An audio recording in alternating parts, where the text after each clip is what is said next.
kind of put yourself behind the 8 ball early, and I thought we showed some fight trying to get back into the game, and obviously ultimately end up short, but I thought there's some things to obviously learn from and some things to kind of continue to build, but at the end of the day we need wins, and we got to find ways to win here.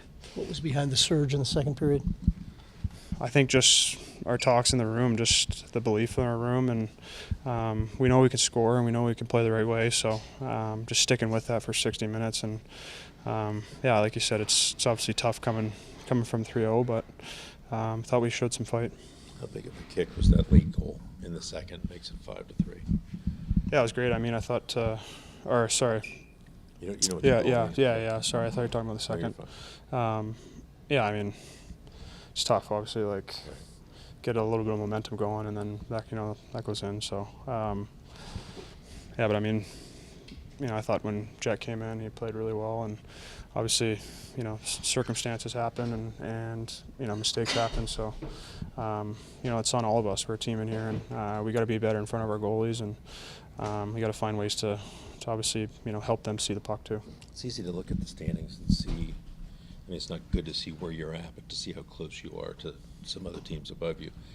But 31 games in now, at what point does it have to get maybe a little more desperate here in terms of having to get wins rather than just trusting the process? Well, we've already talked about it, so we know what we need to do. We know the tasks that we need to do. So we were talking about it today, just being a more desperate team and harder on pucks and whatnot. And I thought we came out in the second and we're starting to kind of build some momentum there. So I mean, if we can play like we did in the second, I think we can win a lot of hockey games. But we just got to be consistent with it.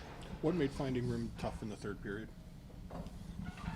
I mean, obviously, when a team's up and they know how to kind of lock it down and shut it down through the neutral zone. But again, we got to adjust as players, and when you look at the second, we were doing the little things right, chipping pucks in, retrieving pucks, shooting the puck. So we need that recipe to continue to have success. So as long as we can kind of reflect on that and try to build from that second period, I thought it was that was good hockey for us. So we gotta keep going.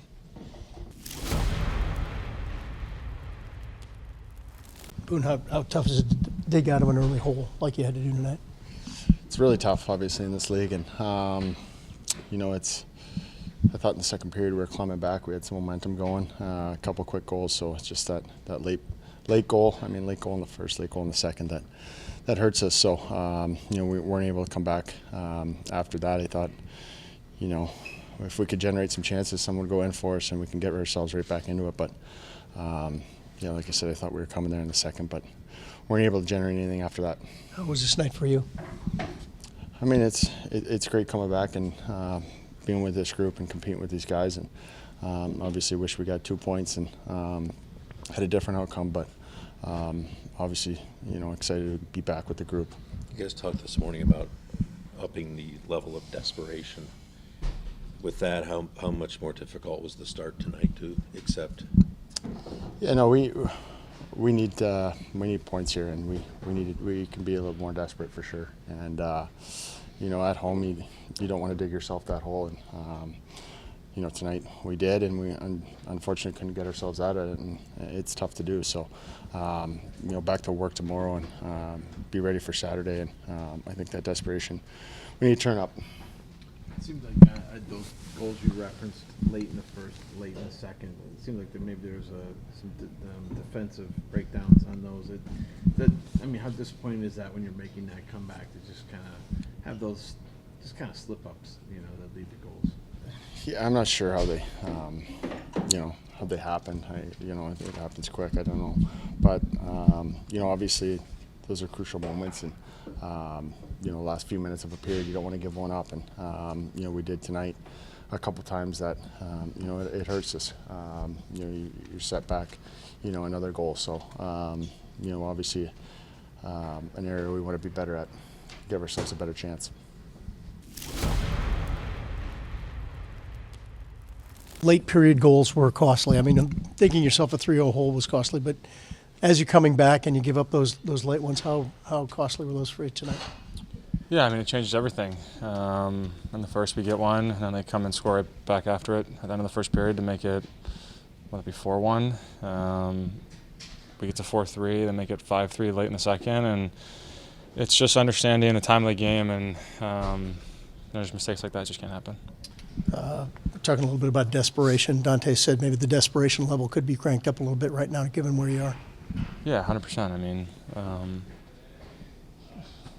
there's still a lot of hockey to be played this season, and at the end of the day, you still have to be positive and forget about things and move on and get ready for the next game. But we have to win hockey games. I mean, it's as simple as that. We're letting it slip. We're falling behind, and it's on us as players in this room to correct it. And I think playing with desperation or a little bit more desperation is, probably a good start. I get the sense this morning you guys were talking about needing that desperation.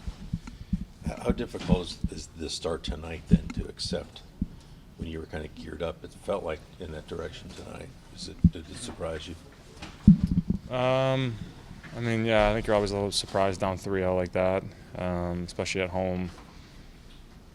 It's weird. Like, I didn't hate how we played, but we have key breakdowns at key moments on things we've talked about, coverages, and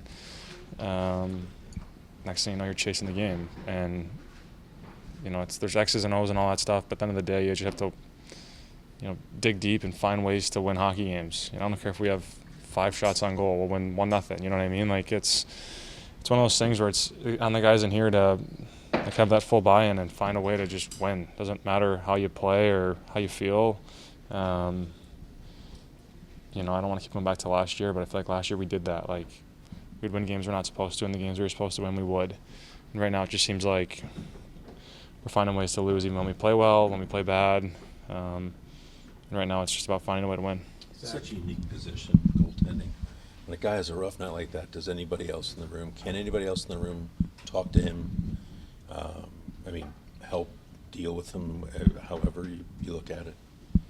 I mean, it's tough. Like, I know how people probably look at it from the outside, but like some of those chances, if we had guys in those positions, I would expect us to score. Like, I think we have the talent in here. If you're shooting from the slot one-on-one with the goalie, like, I would expect we're going to score those. So it's definitely not on Elvis. Like, we're allowing guys to get to these areas, to have clean looks. And guys are so talented in this league that they're going to score goals. And they have a lot of talent on that team, right? Like, Batherson's in the slot, untouched, goal. Stutzel on the power play, coming down the far side with speed. Like, Elvis has to go east-west, and he's a good player. I mean, it's definitely not on him. It's on us for allowing these guys to get these clean looks. We don't get looks that easily. And when we do, I feel like we score them. So there's nothing really we can say. I know I just told him, stay positive. Like, it is what it is. But I don't want people, or not that I really care, but I don't want anyone else to think it's, his fault for that. Like, we're allowing guys to get to these areas to get clean looks on them. And like I said, if we had those looks, I feel like we'd score. Is that building on that? Is that important for you guys as a team? He's a player just like the rest of you guys, to support him. The goals are going in until he kind of turns things around for himself as well. Yeah, we're not singling him out. I mean, this is a full team thing. Yeah, like he has our full support. I mean, everyone in this room has everyone's back, and we're a team. And I don't know if I'm crazy or what, but like, I genuinely still feel like we're fine in here. Like, we're gonna be okay, and we're gonna start winning hockey games, and we're gonna pull ourselves out of this. It's frustrating, like, the ways we're losing. Like, we come home, we have a lot of energy. I feel like our start's fine, and then like it's 3-0, and then it's 3-1, and we kind of have some momentum. Then it's 4-1, and I don't know. We claw back into it, and then they score into the second period. Like, it's just frustrating on moments like that, where it's like we're not playing a bad game, but we're allowing guys to get to the blue and get chances and have open looks. And like I said, like, we don't get those that often. It's hard for us to get them, and it's got to be hard for other teams to get those on us. Dean, your team did a pretty good job of digging out of one hole and then found yourself in another. How difficult is that, to have those little setbacks when you're in the process of bringing things back? Yeah, the one really hurt us, right? We get it to one, and then feeling good, and then yeah, that definitely hurt us. But we, our compete was real good, but we just gotta have a little bit more. Was there a specific message to start the second after a disappointing first? No, they realized what they're doing, what we had to do, how we had to play, how we had to push. We knew we'd have a response. It just wasn't enough at the end of the day. Dean, you don't like to pull goalies. You don't do it very often. Why the decision tonight? Whenever you pull a goalie, there's a couple of reasons, right? You think maybe there's, momentum shift that you can, put for the guys, and then maybe there's some that you don't think should go in the net, but I think it was a little bit of both here tonight. Kind of building on that, I mean, you still have a lot of season left, tons of games in a small amount. How important is it, not just for Elvis, but just the team in general, to support him, and then for him to kind of turn it around and become what we've seen in the past from him? Well, it's not. We as a group have to be better. The team has to be better. It's not on one guy. 2-0 goal, Batherson's wide open. 3-0 goal, Stützle's on the wing. Just what's your level of concern about the type of mistakes that are happening, and are they similar? Are they similar? I don't think they're similar. We obviously missed some assignments, of course, in order for it to go in the net. But if there was a theme, the one's a power play goal, right? Got a little bit too aggressive, and we sagged a little bit on the rush goal and Batherson's goal, and then we missed an assignment, for that scramble goal. We left the front of the net when we've talked about staying in front and competing and battling in those areas. And so, I mean, if you just take those three in general, they're all different, kind of goals. But, do we have to keep it out of the net? Of course.